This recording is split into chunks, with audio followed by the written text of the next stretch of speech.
exposición de hoy. Volvemos con los colegas de Brasil. Análisis numérica y experimental do padrão do escoamento nas telhas do cilindro, uma configuração em linha. Bianca Souza. Assim que começamos. Olá, bom dia. Eu sou do Brasil. Eu vou apresentar em português e tentar falar devagar para todo mundo entender. Eu vou apresentar aqui um trabalho da análise numérica experimental do padrão de escoamento ao redor dos cilindros em configuração em linha. Eu tive a orientação do professor Reginaldo Couto de Paula e a participação dos alunos João Queiroz, Carolina de Paulo e Carolina Guimarães. Esse trabalho ele foi desenvolvido durante a iniciação científica no IFES e, nós vamos apresentar aqui, seguindo esse sumário de introdução, depois de materiais e métodos, seguido dos resultados das discussões e as conclusões a quais chegamos. Em 2008, Palau e Salvador, ele afirmou que o escoamento ao redor de cilindros em configuração em linha ele tem sido objeto de estudo devido à sua larga gama de aplicação no mundo da engenharia, principalmente na engenharia mecânica, como a determinação das forças que agem nas pontes, pilares de pontes, nas torres de transmissões de energia e em plataformas de offshore. Além dessas aplicações, a gente pode acrescentar como as chaminés, trocadores de calor e em usinas nucleares. Em 1981, Igarashi ele afirmou regimes de interferência de esteira entre cilindros alinhados. Então, no nosso trabalho, um dos objetivos foi tentar encontrar esses regimes de interferência de esteira. Além disso, estudar o campo instantâneo e o campo médio do escoamento em configuração alinhada, examinar quais estruturas vorticosas que são formadas ao redor do obstáculo e analisar os experimentos do campo instantâneo e do campo médio. Para isso, contamos com um túnel de vento aerodinâmico. Diferentemente do que foi apresentado ontem, nós retiramos os elementos rugosos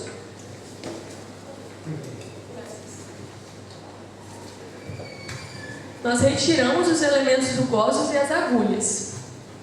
Então, o túnel de vento tem uma seção de teste de 2 por meio, e para a visualização do escoamento utilizou-se a técnica de injeção direta de fumaça, com auxílio do plano de laser. Para a captura das imagens, uma câmera digital foi usada, operando em slow motion, numa velocidade de 240 frames por segundo.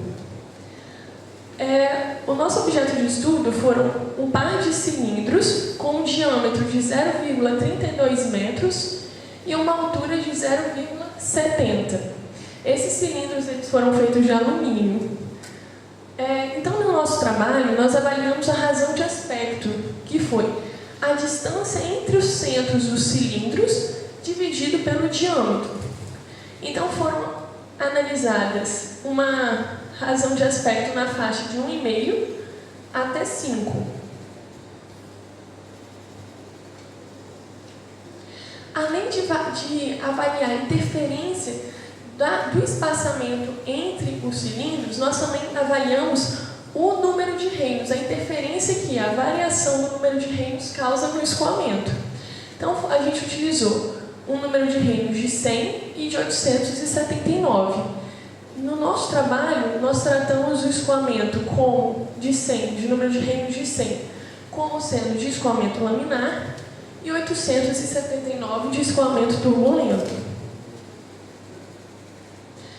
Entrando na parte dos experimentos numéricos, utilizamos um pacote comercial do ANSYS FX 14.5 e o modelo de turbulência foi o modelo Kappa-Epsilon.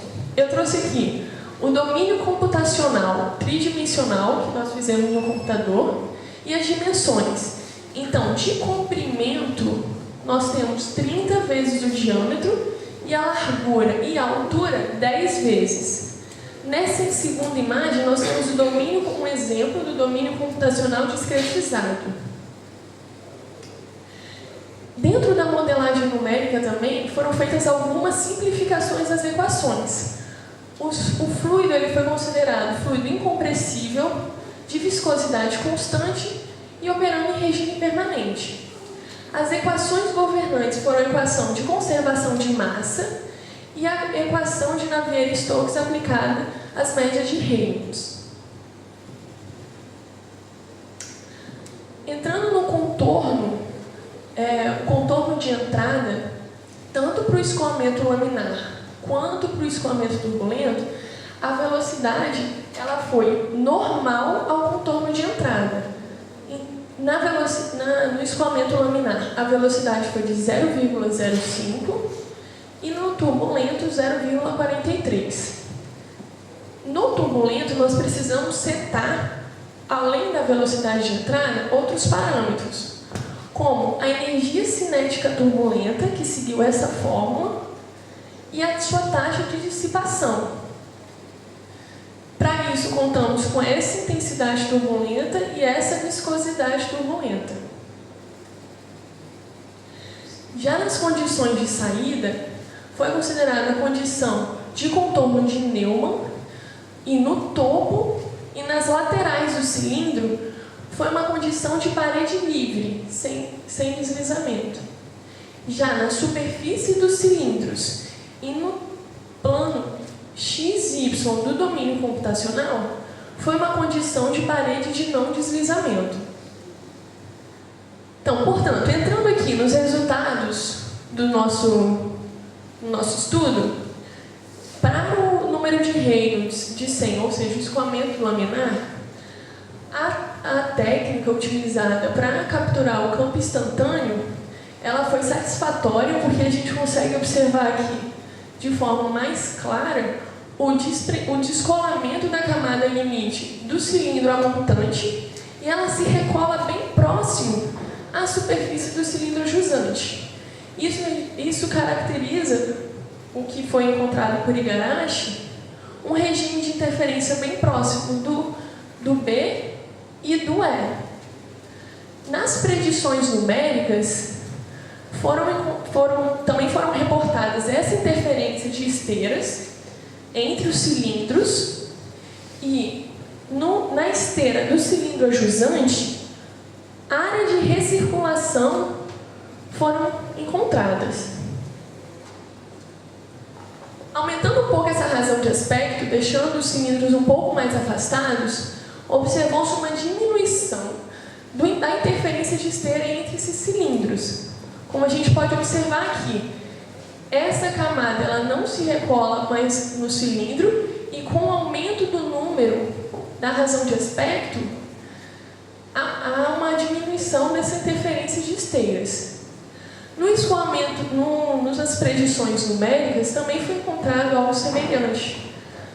O escoamento, a interferência de esteira foi diminuindo com o aumento da razão de aspecto. E na região de esteira próxima do cilindro ajusante, áreas de recirculação também foram encontradas. Agora, entrando nos resultados para o escoamento turbulento, nós temos aqui algo semelhante ao que foi encontrado no escoamento laminar. Houve uma grande interferência de esteiras entre os cilindros e houve um desprendimento da camada limite do cilindro a montante e ela se recola bem próximo à superfície do cilindro ajusante. Já nas predições numéricas também apresentaram uma interferência de esteiras entre os cilindros, aqui, e na esteira próxima, áreas de recirculação, um tanto quanto simétricas, também foram formadas. Aumentando um pouquinho essa razão de aspecto, agora para uma razão de aspecto de 3, não observou-se uma menor interação entre as esteiras. Para o campo instantâneo, aqui, e já nas predições numéricas, também foi observado isso. O escoamento, a esteira do cilindro amontante, ela termina antes da região incidente do escoamento do cilindro ajusante. E na esteira do segundo cilindro também foi encontrada essa área de recirculação.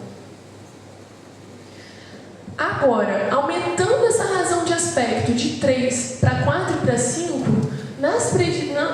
no campo instantâneo, a gente já consegue ver o desprendimento de vórtices na esteira do cilindro amontante. Nessa imagem especial, a gente consegue ver que um vórtice que formou aqui, outro aqui, mais ou menos aqui e aqui, o que sugere a esteira de Van Carlo. Nas predições numéricas, o que já era esperado, não se identificou esse desprendimento de vórtices entre os cilindros. Entretanto, houve uma recirculação nas esteiras de ambos os cilindros. Então, para concluir, para o escoamento laminar, os resultados numéricos e os resultados experimentais, eles apresentaram boa concordância. E, além disso, também foram reportados de forma clara alguns regimes de interferências de esteiras, como são encontrados na literatura. Para o escoamento turbulento no resultado experimental, entre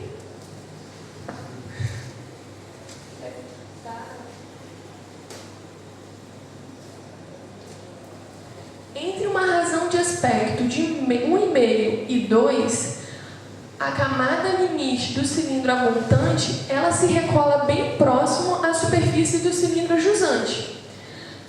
E, aumentando a razão de aspecto para maior que 4, entre os cilindros houve o desprendimento de vórtices, do tipo, o nome SHED.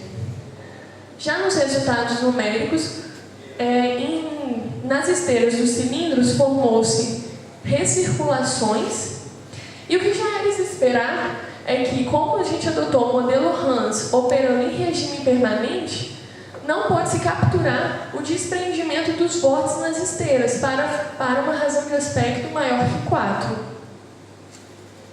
Eu gostaria de agradecer ao CNPq pelo incentivo financeiro e ao IFES pelo incentivo educacional, a todos vocês e a minha família. Obrigada.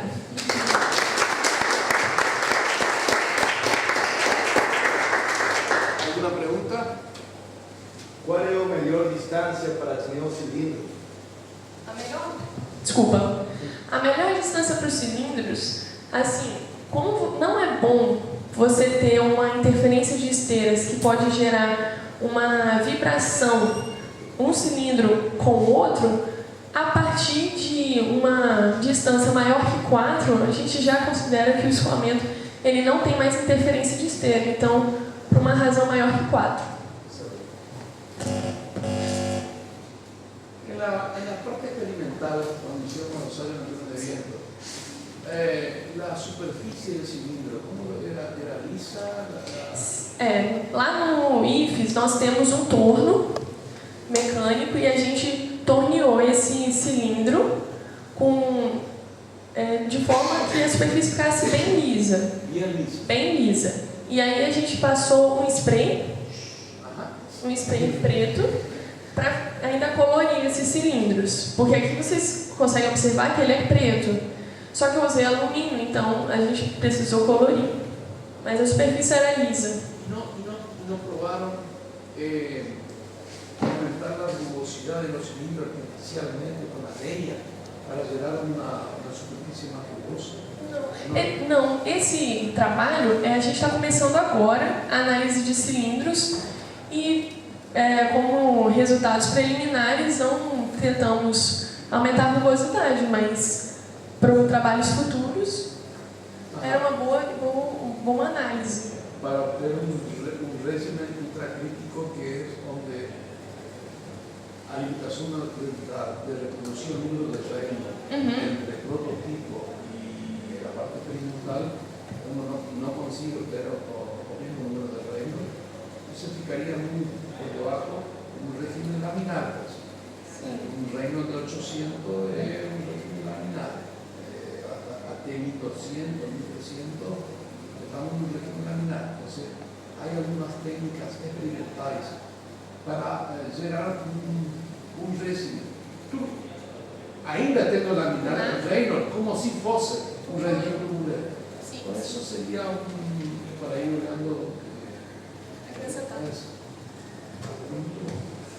Outra pergunta?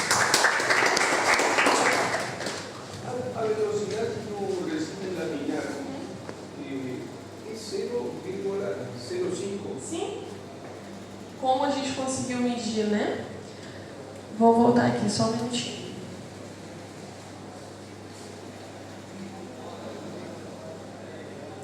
Aqui, 0,047. Nós observamos, injetamos a fumaça no túnel e colocamos uma régua. E quando o escoamento ele já estava bem comportado, a gente seguiu o fluxo de um tucho de fumaça e cronometramos o tempo. E aí tiramos a velocidade.